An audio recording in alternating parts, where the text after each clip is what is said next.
It's still 4 or 5 across.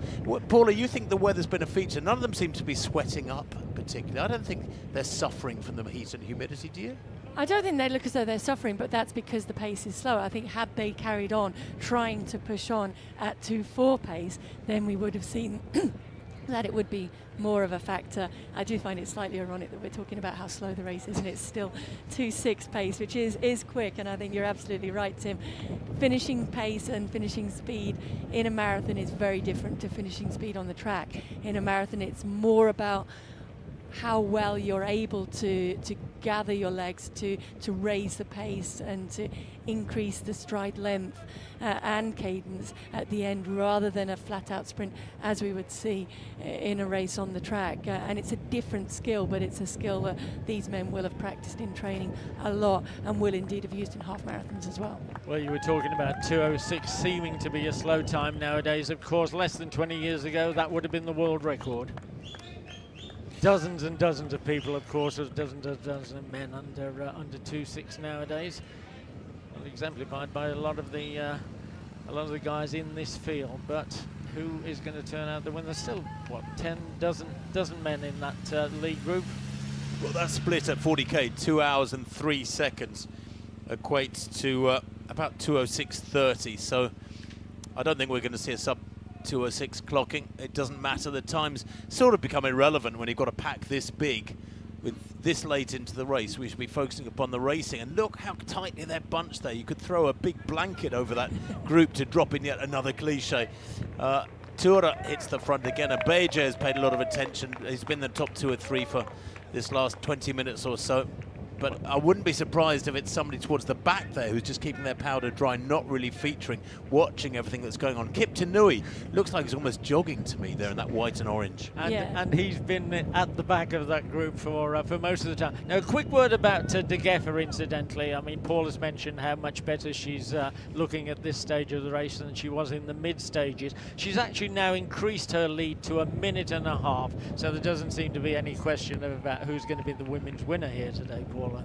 No, mind you, there is a huge question for the men's, and a very exciting race panning out. Tura looked as though he was putting a little bit of a surge in, then checked across to see the effect that it had, and moved across to the other side of the road in preparation for that left-hand turn that they will be making fairly soon now into the finishing straight. And the others just starting to gather. Banti still looking very, very good and very sprightly at the front there. And I think Kiptanui looking dangerous, hovering. It is a question of how much is left, though, for these men and how much they can muster in this final kilometre. Well, as we said, we've had some fantastic finishes here in Dubai, but we've never had anything like this. 10-12 guys close to the last kilometre of this race. Remember, 42.195 kilometres, and we're coming up to 41 very, very shortly. There's the finishing straight. They're going to be making, you can just see the Burj in the left-hand corner, going to be making the left-hand turn into a 400 or 500 metres finishing straight, and what a finish we're going to have. Yeah, and 3:01 for that 41st kilometre, so still no pickup in the pace of that.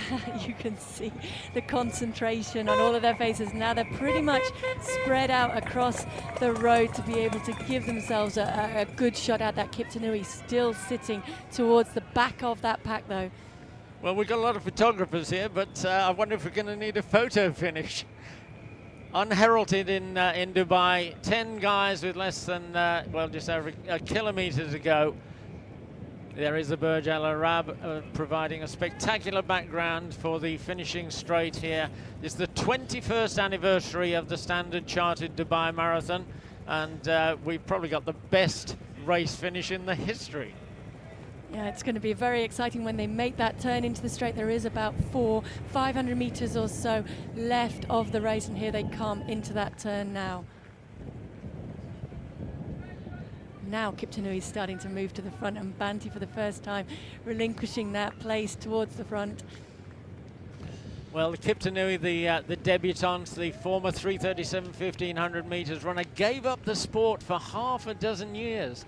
And here he's looking very good indeed. He's only got a couple of metres. That's not decisive yet, but he's really showing his intent. But he's got real confidence here, hasn't he, Pat? I mean, it looks like he's been biding his time. I think he's judged this really well so far. It's not a done deal, but his confidence is growing all the time, and must have been over this last half hour, Paula, when he's probably delighted that nobody was pushing it hard from a long way out.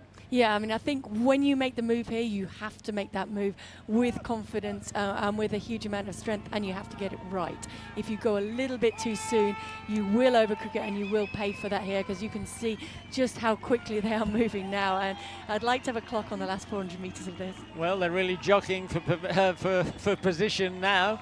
Kiptanui in second place at the moment, but he's making yet another surge. What a finish we've got here. Well, the last 8 races have been won by Ethiopians. Indeed, Dubai's been won 13 times by Ethiopians, 7 times by Kenyans. But this is pretty much what we expected, isn't it, over this last half hour? Nobody was committing hard. Oh, and it looks as if we've got the most decisive move so far. And it's going to be yet another Ethiopian victory. And it's Adugna who's kicked hard around that turn, managed to get a little bit of a jump on Kiptanui, who tried to respond but wasn't able to respond, and now he probably is working very hard. A little look behind, but he can't believe how easy it's been in the end. Well, he's another debutant, so Kiptanui and Adugna, 2 debutants in first and second. Pat, this is astonishing. He's a 61.43 half marathon runner. He's actually nowhere near on paper the class of those men behind him. But checking his watch just to make sure, he needn't bother with that. There's a big clock right at the, well, yet again. He made a decisive move after Kiptanui had really gone for it. So 2 debutants. We already had this race won by a debutant in 2012. And there he goes. Adugna crosses the line. 2:06.15, followed by Kiptanui. How about that? Well, first timers all the way here. And he's only 20 years old. That is some run. $100,000, 20 years old, 2:06.16. That is not a bad debut. Unofficially 2:06.16. And did Kiptanui nab second place? Did he hang on? He did indeed. And we'll give you the third placer. Abeji, I think, got third place. So the Ethiopian win streak continues here in the 21st anniversary race of the Standard Chartered Dubai Marathon. Debutant Adugna. Notice his third name, incidentally, Bikila, harks back to probably still the most famous Ethiopian marathon runner in history. Twice winner of the Olympic title back in 1960-64, Abebe Bikila. There's the finish area. Hoping to give you a quick look, and there is the confirmation of a debut victory for Alika Adugna of Ethiopia, the 14th victory in 21 races here, 2:06.15. Eric Kiptanui second, another debutant who great hopes for him, and that's certainly a terrific debut, a couple of seconds back. And Abeji of Ethiopia, 2:06.17, again just barely a stride behind.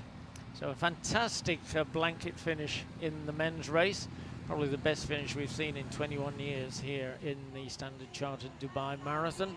It was rather more straightforward in the women's race.